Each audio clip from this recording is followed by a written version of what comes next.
भक्त का भगवान के प्रति समर्पण कैसा होना चाहिए, कृपा करके किसी भी कथा में इसका उत्तर देने का कष्ट करें, ताकि हम अपना समर्पण भगवान के प्रति वैसे ही करके पूर्ण आस्तिक बन सकें। आपका दास। सुनो शर्मा जी, प्रश्न बहुत अच्छा है। भक्त का भगवान के प्रति समर्पण कैसा होना चाहिए? पंडित जी सुनो। अजय, जैसे मछली का जल के प्रति समर्पण होता है, जल से अलग कर देने पर मछली अपने प्राण त्याग देती है, वैसे ही भक्त का समर्पण अपने भगवान के प्रति होना चाहिए। यदि आपसे हम अलग हुए तो हम प्राण त्याग देंगे। और ये बात हम ऐसी नहीं कह रहे कोरी, ये समर्पण था किसके अंदर? दशरथ जी के अंदर। आहा, जब तक राम जी घर में थे तब तक दशरथ जी जीवित रहे। जब पता लगा राम जी वन चले गए तो राम राम कही, राम कही, राम राम कहे राम। 6 बार राम राम कहा और फिर पूछा क्या राम लौट आए? सुमंत्र ने कहा नहीं। सीता? नहीं। बहू भी नहीं आई? नहीं। इसका मतलब राम चले गए? हाँ। कहां? वन चले गए। अब कब आएंगे? 14 वर्ष बाद आएंगे। दशरथ जी ने कहा 14 साल बाद? अरे किसी ने कहा पागल हो, आपको चौथेपन में पुत्र की प्राप्ति हुई, इतने दिनों तक आप राम जी का इंतजार करते रहे, अब क्यों नहीं कर सकते? दशरथ जी ने कहा वो इंतजार याद का था, अब तो नजदीक होकर चले गए, मिलकर चले गए, अब नहीं रहा जाएगा। और दशरथ जी ने राम राम कही, राम कही, राम राम कही राम। तनु परिहर रघुबर बिरहे, राव गयो सुन।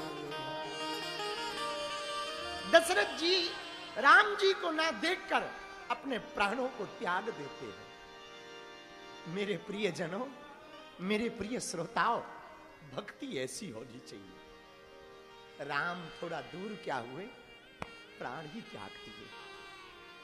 समर्पण कैसा होना चाहिए?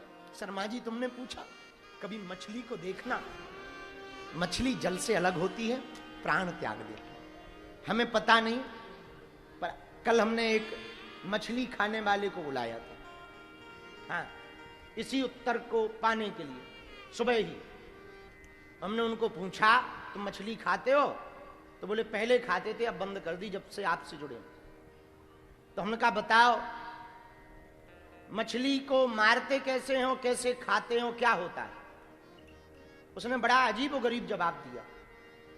बोले गुरुजी अब बताना नहीं चाहिए। हम कहने नहीं बताओ। बोले गुरुजी मछली को मारना नहीं पड़ता, जल से अलग कर देने पे ही वो मर जाती। अब बोले फिर क्या कर? हमने कहा फिर क्या करते हो? बोले साफ आप करते हैं, कोई कांटा बांटा होता है। बोले तो बोले कांटा निकाल दिया, साफ कर दिया और बनाते हैं, और बोले खा जाते। हम कहा फिर क्या होता है? उन्होंने स्वादवाद की चर्चा की, वो तो हमें अच्छी नहीं लगी, पर एक बात जो हमें अच्छी लगी वो कहना चाहे। मछली खाने वाला व्यक्ति बता रहा था कि खाने के बाद प्यास बहुत लगती, उसका कहना है। हम कहा क्यों? बोले पता नहीं ऐसा गुण है मछली में कि खाने के बाद प्यास बहुत लगती। तब हमें एक बात याद आई। हम कहा बताओ मछली मरने के बाद, खप जाने के बाद भी अपने प्रेमी को नहीं छोड़ती है? अपने प्रेमी को नहीं छोड़ती। आपने पूछा कि भक्ति के प्रति समर्पण, ऐसा समर्पण होना चाहिए भगवान के प्रति कि मर जाए पर परमात्मा के प्रति समर्पण नहीं छोड़े। इतना समर्पण मीन का। इसलिए हमको पहले पता नहीं था, अब हमको एक उदाहरण पता लगा, इसीलिए ज्यादातर कथाओं में मछली का उदाहरण दिया जाता, मीन का, क्योंकि मीन का जो प्रेम है अभूतपूर्व है। शर्मा जी, आपने पूछा भक्ति का समर्पण कैसा हो? जैसे हंसा का मोती के प्रति समर्पण है, वैसा समर्पण कैसा हो? जैसे देखो, दो जानवरों के बच्चों से सीख लो। आपने कभी बंदरिया को छोटा बच्चा लिए देखा है? बोलो, देखा होगा। बंदरिया अपने बच्चे को पकड़ती है या बच्चा अपनी मां को पकड़ता है? हैं? हाँ, तो भक्ति बंदरिया के बच्चे जैसी मत करना। पूछो क्यों? पूछो क्योंकि हम लोगों की पकड़ कमजोर है। तो जब भी गुरु जी के सामने, कोई सिद्ध महापुरुष के सामने या भगवान के सामने जाना, तो ये मत कहना कि हमने आपको पकड़ लिया। नहीं, आप बंदरिया का बच्चा बन जाओगे, क्योंकि बंदरिया के बच्चे को मां को पकड़ना पड़ता है। लेकिन एक होती बिल्ली, बिल्ली का बच्चा मां को नहीं पकड़ता है, मां को बच्चे को पकड़ना पड़ता है। ऐसा ही भगवान के प्रति समर्पण होना चाहिए कि हे प्रभु, हमारा तो, हम तो ऐसे डले हैं, आप हमारी बाहें पकड़ लो, हम पर कृपा कर दो, बस हो गया काम। एक बात बोले, भगवान निर्बल को ही सबल बनाते हैं, शरणागतों के ही दीन वत्सल है। तो भगवान की भक्ति या पराम्बा की भक्ति आप कर रहे हो, तो ऐसा बनकर के करो कि हम कुछ नहीं जानते। बालाजी महाराज के कृपा पात्र बागेश्वर धाम पीठाधीश्वर परम पूज्य धीरेन्द्र कृष्ण शास्त्री जी महाराज का पावन संकल्प, मध्य प्रदेश में छतरपुर के ग्राम गढ़ा में बनेगा विश्व स्तरीय कैंसर अस्पताल एवं रिसर्च सेंटर, जिसकी आधारशिला देश के यशस्वी प्रधानमंत्री नरेंद्र मोदी जी के कर कमलों से रखी जा चुकी है। 200 करोड़ रुपए की लागत वाले 100 बेड के इस अस्पताल में गरीबों का होगा मुफ्त इलाज।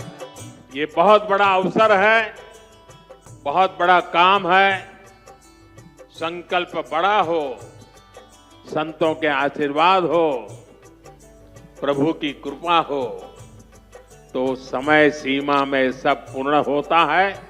हमारे प्रियजनों, बागेश्वर धाम पूरे भारत के लोगों, अभी तक अस्पतालों में मंदिर थे, अब मंदिर में अस्पताल होगा। कैंसर हॉस्पिटल निर्माण हेतु सहयोग देकर पुण्य के भागी बने।